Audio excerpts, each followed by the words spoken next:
Ayan, good day everyone. Maraming salamat po sa inyong lahat, sa lahat po ng mga viewers, at sa lahat po nagre-react sa mga post ko, nagko-comments at nag-share. Maraming salamat po. Maraming salamat din sa Panginoon. At dahil diyan, mga kapatid, na-unlock na po ang star sa account ko po. At kung sino mang gustong mag-send ng star bilang suporta niyo po sa akin sa mga video na ina-upload ko, na-open na po siya. At maraming salamat po dahil po sa inyong suporta at sa inyong ginagawang pag-react, pag-view at pag-share. Malaking bagay po na nakatulong sa akin.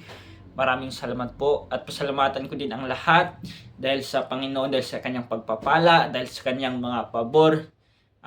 Meron pong mga nakamit sa aking mga ginagawa. Dahil po yan, dahil po sa tulong ng ating Panginoong Jesucristo na sobrang kaibuti sa ating mga buhay. Yan po sa mga content creator din po na kagaya ko, kakasimula pa lang, at sa mga yung content creator na hindi pa na-monetize at hindi pa na-open yung mga tools, mga star.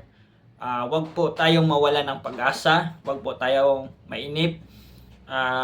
Tuloy lang po natin yung pag-upload natin ng mga videos, dahil ako po ay naniniwala na dito po sa pagko-content, pagpa-vlog, wala pong shortcut dito.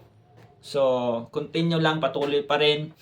Wag po tayong madismaya, wag po tayong mawala ng pag-asa, dahil darating ang panahon ay magiging makilala rin tayo.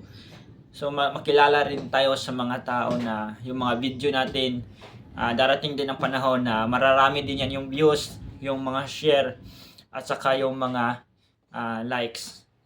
Patuloy lang po tayo sa pag-upload ng mga video, dahil ako po ay naniniwala na darating din ang panahon na isa rin tayo na makakuha ng maraming followers. Yan lang po. Maraming salamat po ulit sa inyong mga suporta.